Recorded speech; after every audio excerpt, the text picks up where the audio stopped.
Entonces, introducción. Título: La vía de las familias y la clave del amor. En el número 325 de la exhortación se nos dice: caminemos familias, sigamos caminando. Lo que se nos promete es siempre más. No desesperemos de nuestros límites, pero tampoco renunciemos a buscar la plenitud de amor y de comunión que se nos ha prometido. Bueno, con esta frase tenemos un poco el marco de la exhortación. Es decir, en primer lugar hay una invitación a caminar. ¿Por qué? Pues porque, por lo menos aquí en Europa, la familia sufre de parálisis. Estamos como paralizados, la familia cristiana amedrentados e incluso a veces superados por todas las dificultades que tenemos a nuestro alrededor. Vemos actualmente pues toda la situación que rodea a la familia referente a rupturas, situaciones de separaciones, de divorcios, de tanto sufrimiento en la familia, y a veces en la Iglesia Católica tenemos como esta sensación de no ser capaces de dar respuesta ante la situación actual que vivimos de la familia y cómo podemos anunciar un evangelio de familia y de vida que ayude a este cuidado de esto que nos ha regalado el Señor. Entonces dice el Papa, lo que se nos promete es siempre más, ¿no? Entonces la idea del Papa también es una idea de horizonte. La palabra horizonte es importante. Horizonte abre esperanza, abre perspectiva, abre deseos de trabajar. Claro, cuando tú estás aquí en un piso en Valladolid y abres la ventana, pues ves a la vecina de enfrente, ¿no? Pero cuando estás en tierra de campos y abres la ventana, pues ves la anchura del campo y la belleza, ¿no? Pues esto es la Iglesia. La familia promete esto. Es decir, promete un horizonte, una aventura. Y no tenemos que desesperar de los límites, sino también buscar, nos decía don Luis al principio, en el proyecto de Dios, ¿no? Sobre el matrimonio y la familia hay un proyecto de amor y de comunión que ya se vive en el misterio de Dios. De tal manera que nuestra idea sería desvelar ese misterio de amor y comunión en la familia. Un día hablando con una misionera decía, a veces pensamos que la misión es decirle al otro que se convierta a Cristo. Dice, pero la misión es ayudarle a quitar aquello que oculta a este Cristo que vive en él. Y efectivamente, es decir, ¿cuál es la misión del matrimonio y de la familia? Ayudar a quitar estas cortinas y estos ropajes para que el matrimonio y la familia cristiana puedan vivir este deseo de amor y de comunión. Entonces, en esta imagen se nos evoca el tono pastoral del documento. Es un documento que no es tanto, iba a decir doctrinal, ¿no? Sino es un texto en el que se lee la doctrina en clave pastoral, que es distinto. Es decir, la doctrina se mantiene, la doctrina sigue siendo la misma, porque evidentemente hay aspectos del matrimonio y de la familia que aunque nosotros queramos cambiar, no pueden cambiar. Nunca podrá la Iglesia admitir el divorcio, porque en el mismo Evangelio el mismo Jesús no lo admite. Pero la lectura y la manera de tratar esta serie de temas doctrinales es siempre desde una clave pastoral. Y de todas maneras, aquí lo que se experimenta al leer también el texto es el drama de las familias de nuestro tiempo. Hay toda una serie de apartados y un capítulo entero dedicado a la realidad de la familia en el mundo actual. Y verdaderamente hoy hay un drama en el tema de la familia, porque la familia, como el matrimonio, siempre aspira a una plenitud, pero chocamos. O sea, por ejemplo, tú preguntas a unos novios que van a casarse o a una familia en un camino de conversión y lo que desean ellos es un matrimonio para siempre. Y quieren quererse para siempre, amarse para siempre y educar a sus hijos de la mejor manera. Pero algo pasa. Es decir, hay un lenguaje del amor que nosotros queremos anunciar, que no es el que vive nuestro mundo, que implica una pedagogía, que implica un trabajo. Hay un lenguaje también en otros aspectos que el mundo entiende de una manera y que nosotros como creyentes predicamos y vivimos de otra. Por lo tanto, la exhortación nos invita a vivir bajo esos dos títulos, si os recordáis, de los dos sínodos, ¿no? El primer sínodo era los desafíos pastorales de la familia en el contexto de la evangelización, que no se habla de las dificultades, sino de los desafíos, es decir, de los retos que tenemos. Oye, los retos son muy interesantes. Nosotros en el seminario, por lo menos con los pequeños, jugamos mucho con el tema del reto, ¿no? El reto, ¿por qué? Porque el reto te impulsa a crecer, te impulsa a mejorar.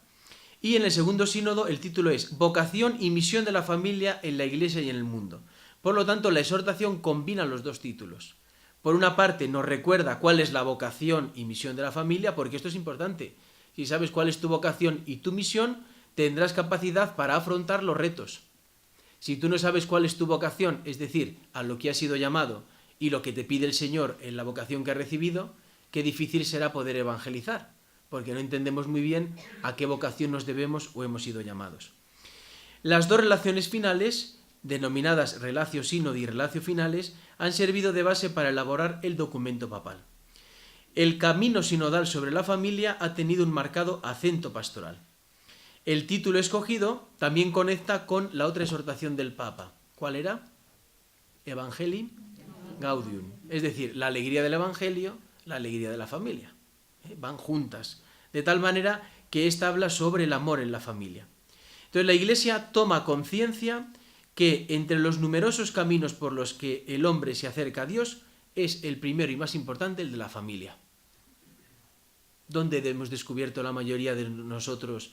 No digo a Dios. ¿Quién es Dios? ¿Quién nos ha hablado de Cristo, de Jesús, de María, de la Virgen? Pues nuestras familias. No hablo de experiencia, hablo de este primer encuentro. ¿Por qué? Porque la familia es el camino de la Iglesia.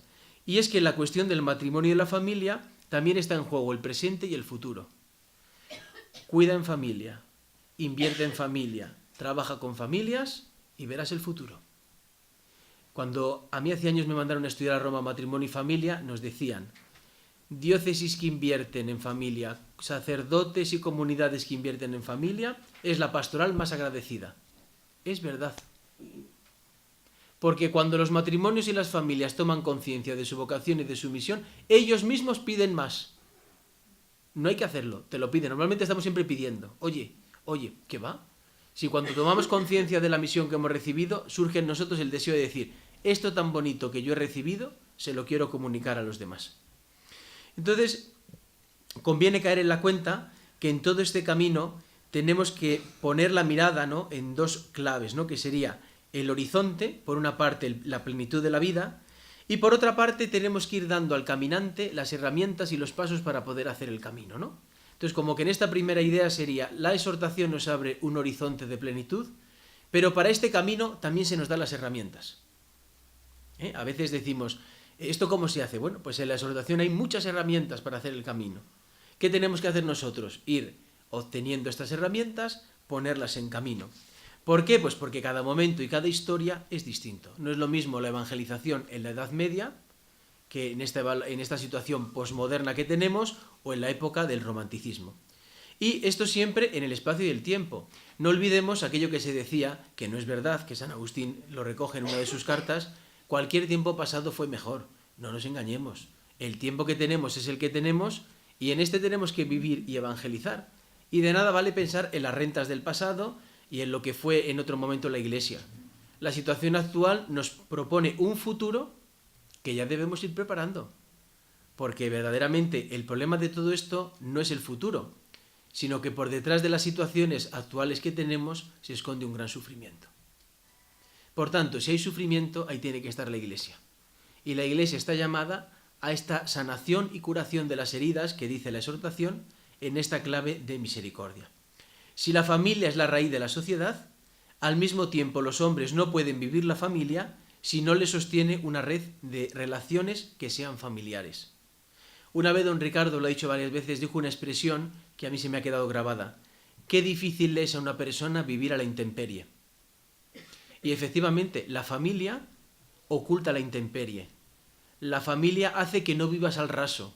La familia te protege, la familia te acompaña. Incluso en las familias más desestructuradas, los niños y las niñas que van, por ejemplo, de acogida a otras familias, están deseando ver a sus padres. A pesar de ser lo peor, entre comillas, que diríamos nosotros. ¿Por qué? Porque en la familia te reconoces. Y en la familia no te sientes solo. Todo el tema de la soledad. Bueno, ¿se ha entendido el marco más o menos? Vamos a por el contenido. Contenido de la exhortación. La unidad de la exhortación proviene de la fidelidad al Evangelio de la familia. El documento tiene 9 capítulos y los vamos a agrupar de la siguiente manera. En primer lugar, tenemos 3 capítulos, 3 focos de luz. La palabra de Dios, la realidad actual y sus desafíos, y el magisterio de la Iglesia reciente. Primeros 3 capítulos, importante. Tenemos la palabra de Dios, la realidad y sus desafíos y el magisterio. Segundo lugar, el núcleo formado por los capítulos 4 y 5, donde se habla del amor y de la fecundidad en el matrimonio. Y los últimos 4 capítulos que tratan de aspectos y desafíos para el futuro: la pastoral familiar, la educación de los hijos, las llamadas y situaciones irregulares y la espiritualidad conyugal y familiar. Estos tres ejes, cuando lo comentamos un poquito, ¿verdad?, corresponden bastante a la estructura de Acción Católica. Acción Católica propone ver, juzgar y actuar, ¿no? Entonces hay una visión de la realidad muy lúcida a la luz de la palabra de Dios, un juicio creyente muy interesante con el capítulo dedicado al amor y cómo se lee ese amor, y por último el actuar, es decir, qué claves pastorales tenemos nosotros para abordar estas situaciones. Por lo tanto tenemos las herramientas, o sea, no solamente tenemos la visión y el juicio, sino también una serie de herramientas y de elementos. Sí quería señalar que la exhortación tiene un carácter universal. Por lo tanto, nosotros leemos la exhortación en nuestra clave y mentalidad europea. No así los que estén en América y en otras realidades sociales y culturales. Pero no por esto la exhortación pierde vigencia, sino que la exhortación tiene esta característica de meternos el gusanillo y de decirte el Papa y la Iglesia, esto no es cosa solo de curas y obispos, sino que es cosa de toda la Iglesia. Por lo tanto, lánzate a la misión. Cuando dice el Papa, prefiero una iglesia herida y accidentada que no una iglesia trincherada, pues aquí lo tenéis. Claro, ¿qué riesgo tenemos? El lanzarnos. Ahora, cuando te lanzas, no sabes lo que puede pasar. Pero estamos en un tiempo de lanzamiento. Ya revisaremos. Entonces, visto esto, mirad, primer capítulo. Titula A la luz de la palabra, que abarca los números del 8 al 30. Partimos de la revelación. Qué importante es esto. Nosotros no podemos partir, la Iglesia no puede partir de otro documento más que de este. Es decir, la Sagrada Escritura. ¿Por qué? Porque en la Sagrada Escritura tenemos los elementos básicos para afrontar cualquier misión. Podemos decir que los textos son antiguos y todo lo que queráis, pero es palabra viva. Y aquí tenemos las coordenadas donde nos tenemos que mover. En el número 6 dice, comenzaré con una apertura inspirada en las Sagradas Escrituras, que otorgue un tono adecuado. A través de la meditación del Salmo 128, un canto que traza la semblanza de la vida de la familia, se adopta un tono marcadamente sapiencial.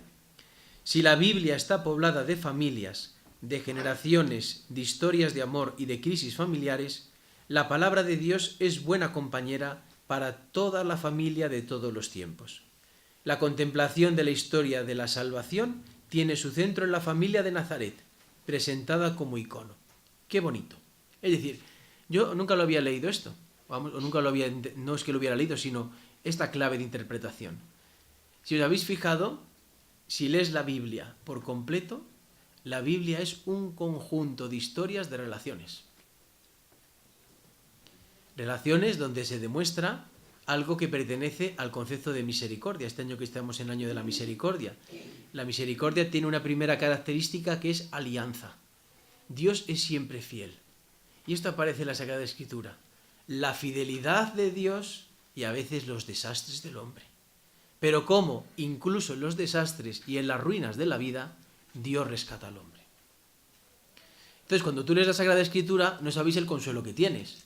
Porque claro, visto lo que tenemos también entre manos, dice uno, uy, si esto ya pasaba antes. Y es precioso, ¿no? Es decir, ver cómo la familia atraviesa toda la Sagrada Escritura y la familia de Nazaret.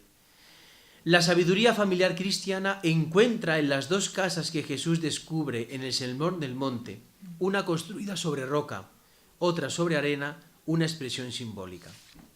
Benedicto XVI decía esto. En el corazón de cada hombre existe el deseo de una casa.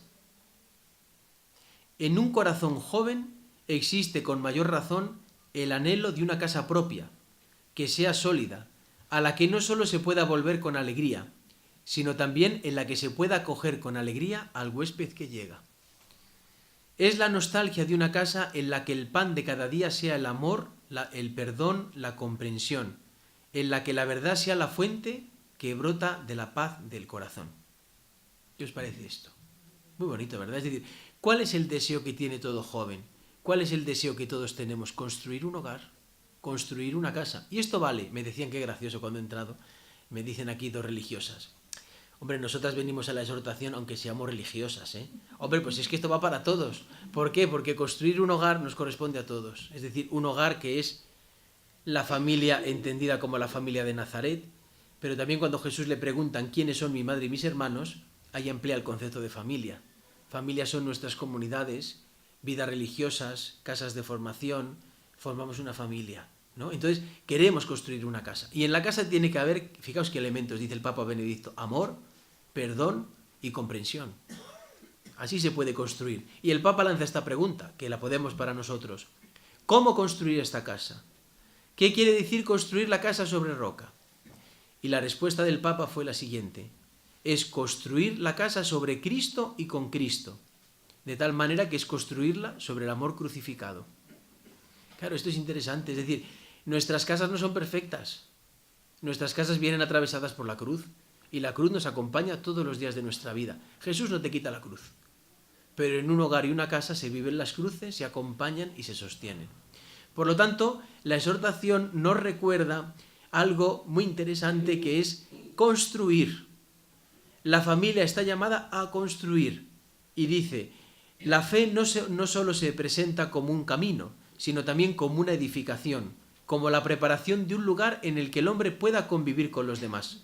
El primer constructor es Noé, que en el arca logra salvar la familia. Entonces la idea tan bonita de que la familia o en familia somos llamados a construir casas, construir hogares, palabra preciosa. Es decir, si esto lo introducimos en nuestro lenguaje de evangelización, anda que no te motiva. ¿Por qué? Porque el deseo es el deseo de construir. Segundo capítulo, del número o de los números 31 al 57. En este capítulo se describe de una forma muy lúcida la situación actual de la familia, señalando desafíos.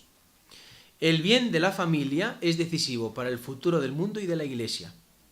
El realismo y la concreción son los criterios con que se pasa revista a la familia. Se evidencia en este capítulo una profunda crisis cultural, que viene marcada por el individualismo. Esto es real. Cuando decimos, nuestros seminarios se van quedando vacíos, nuestras casas religiosas se quedan vacías, cada vez se casa menos gente por lo civil y por lo no civil. ¿Cuál es el problema que tenemos? Esto, la crisis cultural. A veces nos machacamos mucho nosotros, ¿no? Diciendo que haremos mal. Si no es que hagamos mal o bien, es que culturalmente hay unos torpedos, ¿no?, que han ido a los cimientos de nuestra cultura y lo han volado por completo. Entonces, si tú el edificio lo vuelas por los cimientos, sale todo por los aires. Ya no existe la persona, existe el individuo. La persona no está llamada a la comunión con el otro, sino que la persona está llamada a la cultura del placer. Y la cultura del placer te lleva a cerrarte en ti mismo, y al cerrarte en ti mismo no quieres salir al encuentro con el otro. ¿Dónde aparece el proyecto de Dios de amor y de comunión? Desaparece por completo, se desdibuja. Por lo tanto, hay una gran crisis cultural y el individualismo, en el que el concepto de la libertad es yo elijo lo que quiero en cada momento, y como mi conciencia decide, nadie puede interferir. Esto lo más alejado del concepto cristiano, en el que libertad y amor van juntos. Soy libre para amar, libre para entregar mi vida. Y desde aquí se entiende el matrimonio, la familia, la vocación a la vida sacerdotal, a la vida consagrada. Si no hay este nexo, desaparece. Por lo tanto, una de las primeras crisis que vivimos actualmente es la crisis cultural, con el individualismo. Como consecuencia de ello, la familia se convierte en un lugar de paso, donde incluso se reclaman los derechos y donde los vínculos se han quedado en una gran precariedad.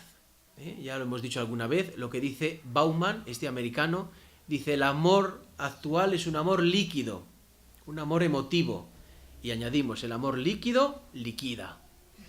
Claro, es decir, ¿por qué que liquida? Las relaciones con los demás, vínculos frágiles, precariedad voluble, los deseos, las circunstancias esclavizan al hombre de hoy. Junto a este rasgo, la cultura vive la crisis de la temporalidad, que es lo que llama el Papa la cultura de lo provisorio. El tiempo se vive atomizado, y ello evoca a que la provisionalidad se convierta en el criterio de cualquier relación. Por lo tanto, hay una gran decadencia cultural. Nada permanece, todo se cambia. El móvil te explota, o si no te explota, lo tienes que cambiar a los 2 años. Y así con todas las cosas. Es decir, es curioso, ¿no? La misma moda. Hace unos años nuestra gente mayor tenía la ropa de diario y el domingo que siempre era la misma. Ahora no, cada año hay que cambiar de ropa, porque es la cultura de lo provisorio, y así con todo. Igual que cambio de ropa, cambio de pareja, cambio de relación, etcétera, etcétera.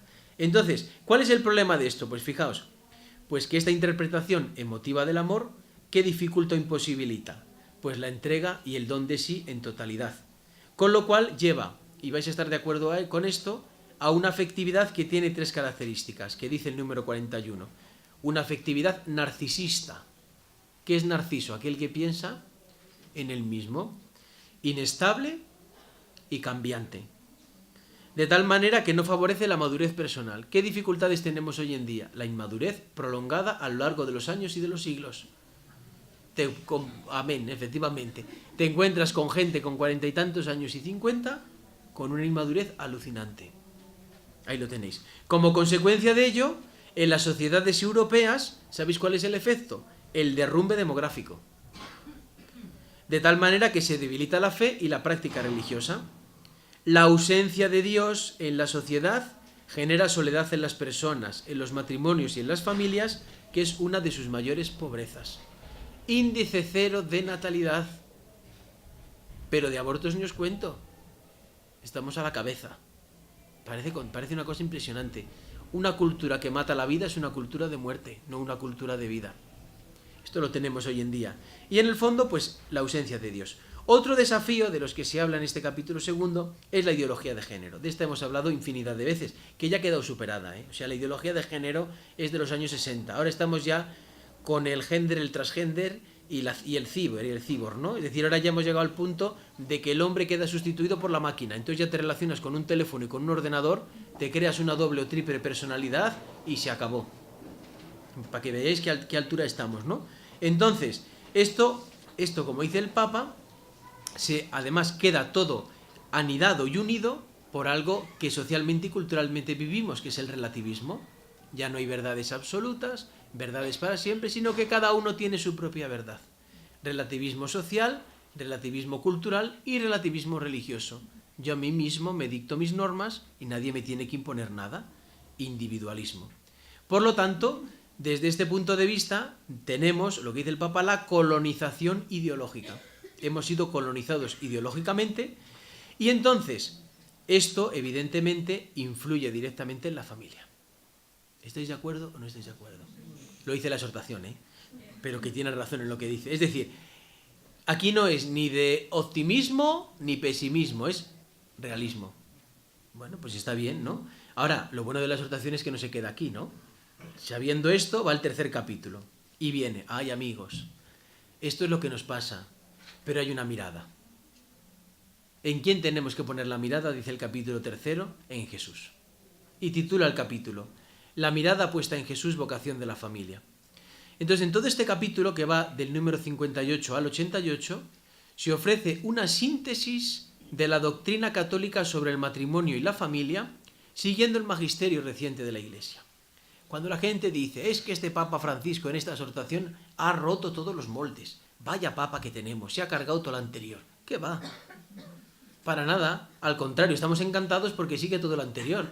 Es decir, ¿qué recoge la exhortación? Pues mirad, recoge del Concilio Vaticano II la Constitución Pastoral Gaudium et Spes del número 47 al 52. Recoge la encíclica Humanae Vitae, que ya sabéis pues todo lo que pasó en su momento. Recoge toda la exhortación del Beato Pablo VI, Evangelii Nunciandi. La carta Gratissimam Sane y sobre todo la Familiaris Consortio de Juan Pablo II y las catequesis sobre el amor humano de San Juan Pablo II. Y de Benedicto XVI, Deus Caritas Est y Caritas in Veritate. Por lo tanto, queridos hermanos, recoge todo.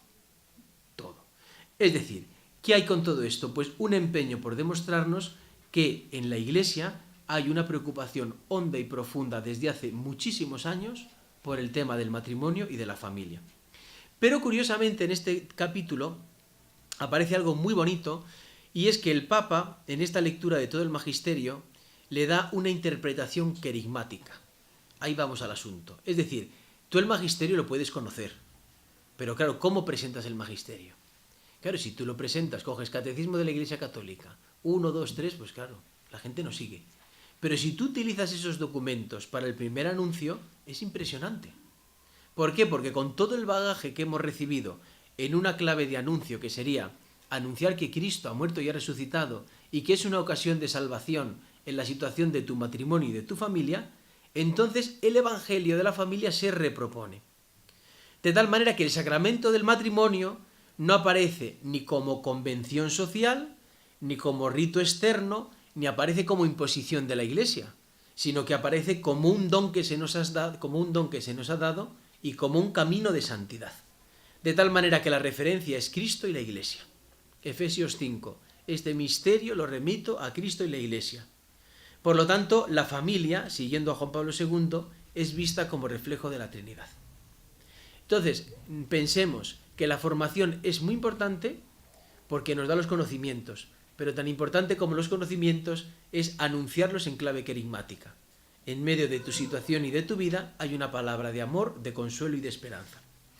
Estos 3 primeros capítulos componen el tríptico de entrada y nos adentraríamos ya en el segundo momento. Vista la realidad desde la palabra, desde el mundo actual, nos introducimos en el capítulo 4 que nos habla de una meditación del himno de la caridad, tomada de 1 Corintios 13, del 4 a 7.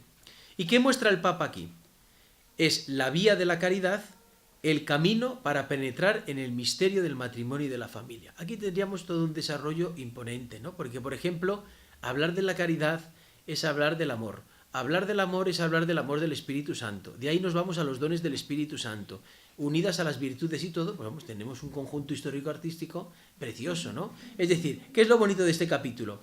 Pues que la familia está llamada a vivir un amor que es capaz de transformar su vida. De tal manera, frase que leo, la lógica del amor no se limita a la aplicación de normas y nunca pierde de vista lo concreto de la persona a la que ama, que es distinto.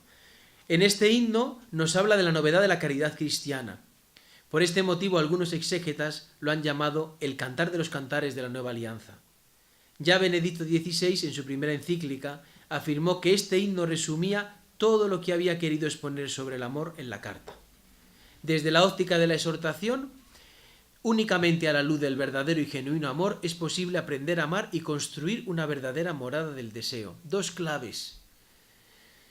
El amor se aprende y el amor construye. Aprendamos a amar, no a amasar.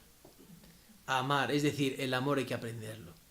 Porque la gente dice, basta con que yo te quiera y con que tú me quieras para casarnos. Eso es importante. Pero hay que ver qué amor sustenta vuestra vida. ¿En qué claves os habéis vivido? ¿Os habéis movido? A aprender a amar.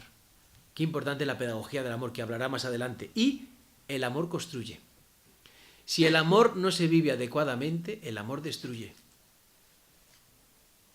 Dicen que la amistad se tarda muchos años en construir y se destruye en un minuto. El amor lo mismo. Ahora, cuando el amor está construido sobre roca, en la destrucción existe el perdón, que es distinto. Entonces, el capítulo aquí es una invitación a profundizar en una antropología fundada sobre el amor. Traduzco esto. La antropología es ¿qué dice el hombre de sí mismo?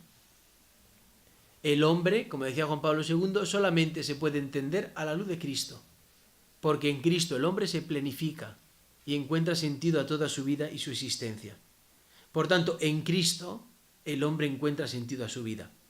La fuente principal de la exhortación, de inspiración es Gaudium et Spes, donde se apuesta por la vía del amor para penetrar en el misterio del matrimonio. El amor, que ya lo hemos comentado alguna vez y también aquí se alude, tiene el doble movimiento. El amor es presencia y el amar es entrega. Entonces, singular valor adquieren en estos puntos cómo el amor de Dios transforma el amor humano, conduciéndolo hacia la santidad. Y aquí aparece todo un recorrido de la teología de Santo Tomás de Aquino, que es una maravilla. Santo Tomás es el que se introduce verdaderamente en todo este tema del amor. Fijaos, a veces en la Iglesia, sobre todo en otras épocas, se ha vivido todos los temas del amor y de la afectividad, a veces en clave de pecado y de represión. Y sin embargo ahora abrimos una vía en la que el amor se entiende más en una clave en la que entran los afectos, las emociones, los deseos y las pasiones. ¿Pero qué es lo importante? Lo importante no es decir, me cargo los deseos, sino cómo reoriento esos deseos, cómo esos deseos vienen desde mi libertad, cómo esa libertad viene animada por la verdad, cómo la verdad viene animada por el Espíritu Santo. Es decir, esta conjunción de la que hablaba Tomás de Aquino y que conducen a ese amor que se entrega. Es decir, el amor tiene que prepararse para entregarse, ¿Para qué? Para la búsqueda del bien del otro, para la intimidad, la estabilidad y la reciprocidad. La convivencia y la comunión adquieren un valor fundamental en este capítulo. Es decir, el matrimonio se mide por su amor y por su comunión. Este fin de semana, en el máster de familia que hemos tenido, qué graciosa, decía la profesora, hizo una pregunta. Es que yo por mi marido siento no sé qué, tal. Y dice, ya déjate de sentires y tú cada día procura tener todas las cosas bien hechas y procura querer a tu marido en todo lo que puedas, trabajar y entregarte a tus hijos. Se acabó el romanticismo. Efectivamente, ¿cómo se acaba el romanticismo? Cuando traducimos el amor en el amor y la comunión. Y la comunión, amigas míos, es entregarse, gastarse y dar la vida. Cada uno en la vocación que ha recibido. Pero claro, para esto es necesario una amistad peculiar, particular en los esposos, una amistad con Dios, un amor exclusivo, indisoluble, fiel y abierto a la vida. Entonces, punto bonito, la alegría del amor ha de ser cuidada en el matrimonio. Este es un punto muy bonito, la palabra cuidado. Hemos dicho construcción, cuidar. O sea, lo que Dios nos ha dado hay que cuidarlo. Cuando leemos Génesis 1 y Génesis 2 nos quedamos admirados de cómo la obra de la creación ha sido dada al hombre para gloria de Dios y su cuidado. Ahora que ha salido este nuevo dicasterio que es para el desarrollo integral de la persona. Desarrollo humano integral, ¿no? Es decir, el cuidado integral de la persona. Cuida la familia. No se trata solamente de decir qué es la familia, sino cuídala. Entonces, Santo Tomás aquí habla de una serie de cosas muy interesantes. Dice, la alegría del amor es la alegría que procede del Espíritu Santo. Y habla también Benedicto XVI. La fiesta es parte integrante de la familia, de la alegría. Solo puede ofrecerse como don, y de hecho se nos ha dado en abundancia. El Espíritu nos da la alegría, y esta alegría es la que se vive en la familia. Hablamos también del tema del descanso. Parece que hoy, si no vas de vacaciones, estás trastornado. Pero hay gente que viene de vacaciones más cansada que descansada. Y sin embargo, te vas a unos ejercicios, unas convivencias, o un encuentro de familias, de matrimonios, con los niños y todo el mundo, y la gente viene no contenta, encantada. Y no te cansas. Porque Dios no cansa. Dios no cansa. Y el Espíritu Santo no cansa. Capítulo 5, esto no viene, esto es profana, esta cosa profana mía, pero bueno. Capítulo 5, En continuidad con la anterior, muy importante. El amor no está llamado a cerrarse en sí mismo. El amor es fecundo, apertura a la vida. El verdadero amor siempre da vida. Y la vida humana siempre es don que ha de ser acogido. Y habla de cómo las familias numerosas son una alegría para la familia. Y que el embarazo, siendo una época difícil, es un tiempo maravilloso. Todo niño tiene derecho a recibir el amor de una madre y de un padre, ambos necesarios para su maduración. Si la madre, dice el Papa, ampara al niño con ternura y compasión, el padre ayuda al niño a percibir los límites de la realidad y delata su corazón hacia el mundo. De este modo, la presencia de las dos figuras, femenina y masculina, crea el ambiente más adecuado para la maduración del hijo, ¿no? Es decir, esto es una cosa fundamental también para el matrimonio cristiano, ya desde el inicio, la unidad en la diferencia. Estamos llamados a ser uno en la diferencia, hombre y mujer, que no nos vendan cosas que no son reales. La fecundidad se puede vivir de modos nuevos para los esposos que no pueden tener hijos, sabiendo lo mucho que sufren por ello, como por el generoso y magnánimo camino de la adopción, por el que se regala a una familia que no la tiene. La adopción es muy bonito de la perspectiva cristiana, no es un derecho de los padres hacia un hijo, sino es el derecho del hijo que tiene a ser amado y querido por unos padres, que es distinto. Junto a estas y otras formas de fecundidad, se encuentra también, qué bonito, la fecundidad social de la familia. Familia de familias, la parroquia, comunidad de comunidades. Nosotros estamos llamados a pintar de alegría el espacio público, es decir, de una manera fundamental las familias cristianas generan nuevas familias cristianas, es decir, generación, crecimiento. Capítulo 6. Algunas perspectivas pastorales. De los números, abordaríamos ya el juicio, ¿no? La tercera parte. De los números 199 a 258. Se recogen de manera general los caminos pastorales. En primer lugar, es de destacar que la familia es reafirmada como sujeto de evangelización y como sujeto de la pastoral familiar. Junto a ello se señala la parroquia como la que ha de ofrecer la principal contribución a la pastoral familiar. Esto es un punto que tenemos que trabajar todos, porque nuestras parroquias normalmente, yo la experiencia que he tenido, están muy concebidas en la atención individual.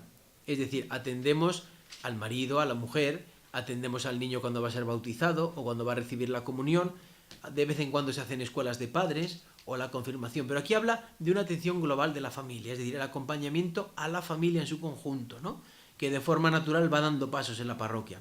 Pero dice para esto el Papa, y aquí nos la lanza, claro, dice, para esto es necesaria una adecuada formación en los seminaristas y sacerdotes. Esto me toca a mí muy de lleno, ya estamos en ello, Estamos en ello. Es decir, primero crear un hogar en el seminario. Creado el hogar, insertar a familias que nos ayuden en este camino. La formación de los religiosos y laicos, aquí hay muchos presentes, esto es muy importante. Luego dice, la preparación al matrimonio, que habla de las 3 etapas, remota, próxima, inmediata. Habla de los primeros años del matrimonio como periodo vital y delicado. Aquí en la diócesis hemos empezado un proyecto en el punto inmediato de la preparación al matrimonio, unido a los primeros años de vida matrimonial. Pero ya la preparación remota se puede hacer, educando a los niños desde la afectividad, la sexualidad, todo el trabajo que se puede hacer en las catequesis, en las familias. Y luego, el enfoque adecuado, tanto de la preparación cuanto del entero trabajo con los matrimonios, se indica con esta expresión. La número 211. La pastoral prematrimonial y la pastoral matrimonial son ante todo una pastoral del vínculo, donde se aporten elementos que ayuden a madurar el amor como a superar los momentos duros. Pastoral del vínculo, fortalecer los vínculos. A diferencia de la pastoral líquida, que liquida, que se contenta con consumir, una pastoral del vínculo prepara para el sí para siempre y hace madurar a las personas en el deseo de construir una casa sobre roca. Se indica también la presencia de los esposos con experiencia y la presencia de asociaciones, movimientos y comunidades. O sea, esto es una tarea de todos. A veces yo me he encontrado con movimientos que dicen, mi movimiento, da porra tu movimiento. ¿Qué es mi movimiento? Tu movimiento está al servicio de la evangelización, ¿no? Digo yo, vamos, no lo sé, a lo mejor me equivoco, digo una herejía, pero vamos, creo que estamos todos en esa clave, ¿no? Nuestros movimientos, como decir, mi parroquia, que la parroquia es del Señor, no es tuya, o mis seminaristas que son del Señor, es decir, que es de todo, es decir, es una tarea conjunta, no somos, es decir, el pecado aquel de David, no somos propietarios, cuando quiso hacer aquel censo, no somos propietarios, somos instrumentos, y como instrumentos tenemos una labor impresionante que si se hace en comunión dará mucho fruto. No se trata de mirarnos a nosotros, sino de mirar lo que tenemos y cómo trabajar en conjunto. Capítulo 7. Toma ya. La educación de los hijos. Aquí que hay muchas madres, ¿verdad, Lourdes? 259-290. Muestra la centralidad del tema educativo en el horizonte del amor. La pedagogía de la familia, qué bonita, qué 2 verbos, es aprender y enseñar. Qué bonito, aprender y enseñar. Con frecuencia, el documento usa estos términos que son tan bonitos. Camino, historia, narración, crecimiento y maduración. Es la educación. La educación vivida en clave histórica, en clave narrativa, en clave de crecimiento. Es decir, la educación en este aprender y enseñar. Aprender y enseñar. Entonces, son vocablos que nos hablan de la importancia de la libertad en nuestro tiempo. A veces, como se ha señalado, hay un gran analfabetismo afectivo que padece nuestra cultura. La respuesta a este desafío es un empeño de formación y educación en la Iglesia. La formación y la educación en estos ámbitos. La Iglesia tiene que invertir en el tema de afectividad, por ejemplo. Todo este tema es una inversión que a largo plazo da un fruto impresionante. Si tú ya a los niños de pequeños los educas afectivamente y sexualmente en otras claves, eso lo tendrán interiorizado y eso de mayor se constituye en una segunda persona. La educación en virtudes, que está muy denostada, no educación en valores. Los valores cambian según la cultura, las virtudes permanecen. Y las virtudes, decían, ¿qué es el hombre virtuoso? Aquel hombre que es capaz de elegir siempre el bien mejor entre diferentes bienes. Oye, es que esto es un arte de la educación. Que nuestros jóvenes salgan de nuestros seminarios y de nuestras casas cuando se le presentan distintos bienes eligiendo lo mejor para su vida. Entonces, aquí aparece también todo el tema de la castidad. Que claro, ¿quién habla hoy de castidad? ¿Ya veis? Es decir, como una virtud hermosa. Yo cuando estudiaba esto decían, ¿qué es la castidad? La castidad es la que integra todas las virtudes. Porque la castidad es la que frena y orienta nuestra vida. ¿Y la castidad qué te permite? Dice el Papa. La entrega, el don. Entonces dice el número 206, la castidad es la condición preciosa para el crecimiento del amor interpersonal. Aquí, en la exhortación, que esto es digno también de hablar, está introducida toda la filosofía personalista, todo lo que significa la intersubjetividad con sus 3 características, toda la dinámica del amor, ¿no?, personal. La pedagogía de la exhortación puede sintetizarse en estas 2 expresiones, que lo vamos a comentar. Generar procesos que permitan transitar de lo imperfecto a lo pleno y promover libertad de responsables. Interesante, procesos. No podemos decir a una persona que está aquí que mañana esté aquí. Es que es imposible. Habla de la exhortación. Ojo con la fragilidad del hombre actual. Si una persona tiene que estar aquí, hay que tener un proceso adecuado que ayude a la persona a llegar aquí. Claro, esto significa paciencia, acompañamiento, etc. Y libertad de responsables. Es decir, libertades que sean capaces de elegir verdaderamente aquello que viene unido al amor. Habla también de la dimensión moral de la educación. Y también habla de todo lo que significan las virtudes como hábitos operativos buenos para el cultivo de la libertad. Y efectivamente, si las virtudes preceden al momento de la libertad, ¿sabéis dónde inciden? En 2 puntos fundamentales, en el nivel de la intención y por tanto en la elección. Capítulo 8. Este es el capítulo más emocionante, ¿eh? Y este es el capítulo que ha salido en todos los medios de comunicación. Pero me tenéis que reconocer que estos 7 son estupendos, ¿sí? Este 8, bueno, pues es lo que tiene. A gente como le gusta el morbillo, pues allá va, ¿no? Entonces, bueno. Capítulo 8. Números 291-312. Título: Acompañar, discernir e integrar. ¿Aquí qué se afrontan? Pues mirad, aquí se afrontan las fragilidades de la vida familiar. Con estos 3 verbos se expresa la lógica de la misericordia, que mueve a la Iglesia en su servicio a los hombres, particularmente a los que más sufren la experiencia de una familia rota o herida. Era el punto más esperado del documento por parte de los medios de comunicación. El Papa da prueba de su fuerte sensibilidad, de ir al corazón del drama, evitando proponer soluciones casuísticas. Esto es digno de alabar. El Papa podría haber elaborado, os lo aseguro, un vademecum con un montón de normas y epígrafes y subepígrafes sobre todo este tema. No lo ha hecho. Si no lo ha hecho es porque está mirando con misericordia a las personas que sufren.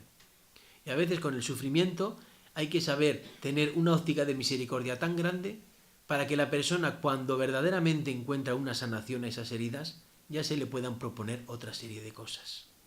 Pero no empecemos primero por lo uno y olvidemos lo otro, ¿no? Entonces, por ejemplo, en lo referente a las personas divorciadas y vueltas a casar, la exhortación hay una continuidad con el magisterio precedente, con Familiaris Consortio número 84, con Reconciliatio et Penitencia número 34, con el Código de Derecho Canónico en el 1651, con el documento de la Congregación para la Doctrina de la Fe, con Sacramentum Caritatis. El Papa afirma una y otra vez que el matrimonio es indisoluble. Un católico divorciado que vive en nueva unión no puede comulgar sin transformar su modo de vivir, sin concretamente abandonar la nueva unión o sin el firme propósito de vivir como hermanos. Esto se dice aquí. Esto lo dice en la exhortación, ¿verdad? Entonces, esto lo dice en el número 123 y 292 de la exhortación. Lo repito, un católico divorciado que vive una nueva unión, no divorciado, que si no divorciado en una nueva unión, no puede comulgar sin transformar su modo de vivir, sin abandonar la nueva unión o sin el firme propósito de vivir como hermanos. A este respecto conviene señalar que cuando el texto habla de situaciones objetivas de pecado en las que a causa de los atenuantes se podría vivir en gracia, recibiendo por ello la duda de la Iglesia, no menciona el caso del divorciado en nueva unión que no ha renunciado al ejercicio sexual. Es decir, que cuando se va a recibir la comunión se pide un cambio de vida. Porque esto es normal, es que esto se nos pide a todos. Se nos pide a todos, ¿no? Entonces la cuestión no es el tema de la recepción de la Eucaristía, sino que lo interesante es la perspectiva del capítulo, que es la siguiente. Me vais siguiendo bien, ¿verdad? O sea, la perspectiva del capítulo es esta. Atención. Ninguno está excluido de la vida de la Iglesia. O sea, que tú, por situaciones de la vida, te hayas divorciado, o divorciado te hayas vuelto a casar, o estés en una nueva unión, tú no estás excluido de la vida de la Iglesia. como esto pasaba hace años. Hay gente que ha dicho, yo hace 40 años me divorcié y me dijeron en la parroquia, no pises. Esto no es así. Sino que lo bonito de este capítulo es que a ti se te invita a vivir tu vida con Jesús en un horizonte nuevo. Y tiene que haber un acompañamiento, claro, efectivamente, para darse una integración. Los 3 verbos, ¿no? Discernir, acompañar, discernir e integrar. Es decir, se trata de acoger y acompañar en un camino de conversión que puede integrar a las personas heridas a la vida plena de la Iglesia. Pues esto es lo interesante. Y además os voy a decir una cosa. Yo no sé, aquí otros sacerdotes la experiencia que tienen, pero vamos, yo de católicos divorciados, vueltos a casar, con situaciones así, yo no sé si he tenido alguna vez, O sea, que no es lo común. Que se pueda ir dando, pues bueno, esto ya lo veremos a ver. Entonces, lo que pasa es que los medios de comunicación, pues esto lo han, pues ya sabéis lo que han hecho, ¿no? Pues lo han difundido, que me parece que es demasiado. Entonces, lo importante del capítulo, que es lo interesante, es, tú no estás excluido de la Iglesia, sino que la Iglesia te acoge y te acompaña. Claro, esto es tiempo y tiempo y tiempo, claro, te acoge y te acompaña. La lógica misericordiosa de Dios identifica las heridas y es capaz de curarlas con la colaboración y mediación humana. Qué bonito es esto. O sea, la lógica de la misericordia identifica las heridas, pero las cura. Las cura con la colaboración humana. La Iglesia no excluye ni a los pecadores ni al pecado, sino que es morada y cuerpo de Cristo, y acoge a los pecadores e invita a un camino de conversión. Es lo que hizo Jesús con la samaritana. Dirigió una palabra a su deseo de amor verdadero para liberarla de todo lo que oscurecía su vida y conducirla a la alegría plena del Evangelio. De todas maneras, cuando lleguemos a este capitulito, no os preocupéis que hablaremos ampliamente, porque yo acabo de hacer una síntesis, pero en el capítulo plantea muchos caminos, muy bonitos y muy interesantes. Entonces, ya lo veremos cuando llegue la situación. Hoy es una primera aproximación, así tenéis el deseo de leerlo, ¿no? Finalmente, capítulo 9, consideraciones sobre la espiritualidad conyugal y familiar, números 313-325. La vida cristiana está siempre marcada por una impronta trinitaria y cristocéntrica, que nace del bautismo. Dentro de esta lógica nace la espiritualidad conyugal, y esto es importante. La espiritualidad conyugal no es lo mismo que la espiritualidad sacerdotal, ni la espiritualidad religiosa, no es lo mismo. No queramos meter a los matrimonios como la vida de los curas, porque no es así. Entonces, el vínculo conyugal está habilitado por el amor divino. Y la espiritualidad conyugal y familiar se compone de miles de gestos a través de los cuales se construye y se edifica la comunión de vida y amor que es el matrimonio. O sea, no hay que hacer cosas raras. Si viviendo cada día, queriéndose y amando, Cristo está presente. No es el matrimonio una cosa de 3, el marido, la esposa y el Señor. No. Es una cosa de 2 en la que Dios está presente.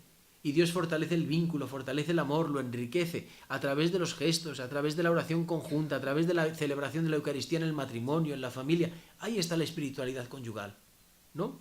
Por tanto, habla también de la importancia de la oración en la familia como medio para fortalecer la fe, la centralidad de la transmisión de la fe, que esto sí que esto es propio de la espiritualidad conyugal.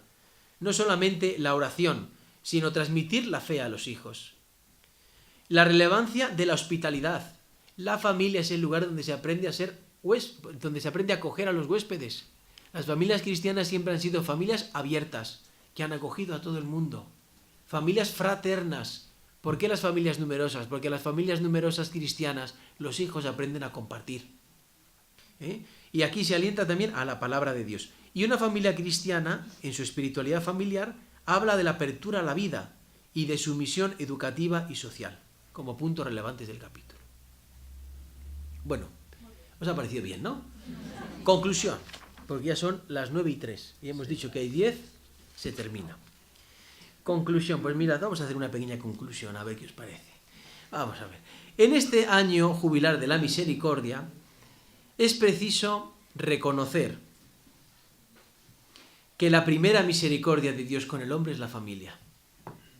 Qué bonito es esto. Vamos a ver. Que Dios te crea, Dios te ama y te regala una familia. Vamos, esto es el mayor regalo que nos ha hecho. Consciente de ello, la exhortación se acerca a las familias. ¿Por qué? Porque hay un deseo: fortalecer su vocación al amor. Qué bonito. Y además, invitando a todas las familias cristianas a ser testigos y apóstoles del amor de Cristo. Es la dimensión apostólica y evangélica de la familia, ser testigo de Cristo en medio del mundo. Si Cristo es el camino de todo hombre, éste está llamado a recorrer la vía del amor en la familia para alcanzar la plenitud.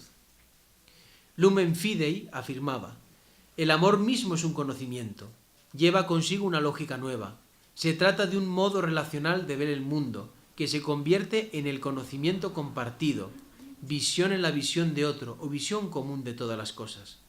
A la luz del amor, la familia es vista como la iglesia doméstica. Que esta expresión se introdujo en el Concilio Vaticano II, pero ya era de los padres de la iglesia, que definieron desde un principio como iglesia doméstica, como célula primaria de la sociedad. Esta subjetividad de la familia es de gran calado, pues nos permite comprender que ella es decisiva para interpretar la relación iglesia-mundo. Cuando se dice que la iglesia cada vez se aleja más del mundo, el único puente que tiene la iglesia para acceder al mundo es la familia, y la familia cristiana.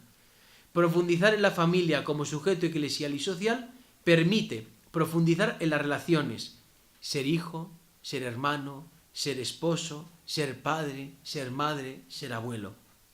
El camino sinodal ha constatado que el deseo de familia permanece muy vivo en nuestro mundo contemporáneo. Preguntad a los jóvenes, creyentes o no creyentes en nuestra sociedad, la institución más valorada es la familia. Ahora bien, si el deseo se interpretara como proyección, conduciría hacia una arbitrariedad.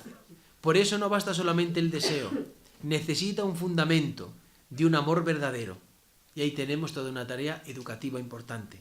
De lo contrario, el deseo se curva, se hace incapaz de crecer hacia lo que promete y extravía. Es pues urgente promover una familia e iluminar el deseo de la familia.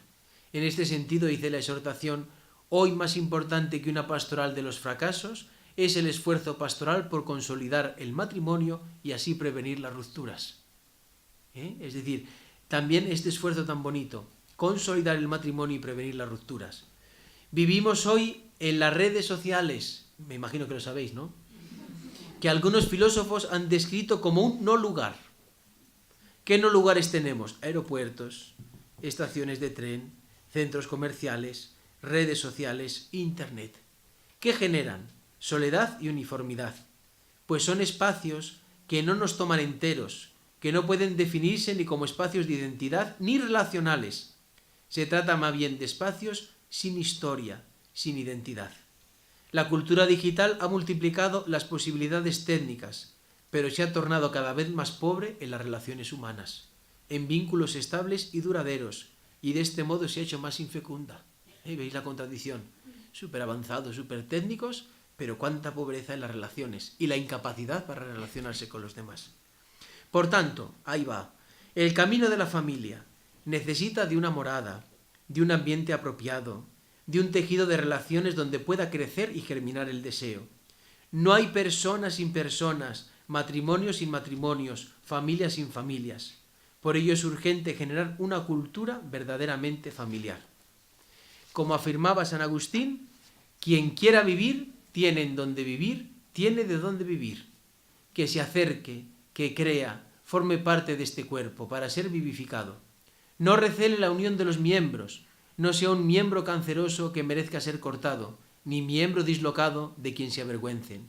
Sea hermoso, esté adaptado, esté sano, esté unido al cuerpo, viva de Dios y para Dios, trabaje ahora en la tierra para que después reine en el cielo. Por este motivo, el desafío y la misión de la Iglesia de hoy es ser arca de Noé, sacramento de salvación, generando tiempos y espacios nuevos, un ambiente y una cultura favorables en los que la familia pueda crecer y pueda vivir en plenitud su vocación al amor. Así sea. Muy bien.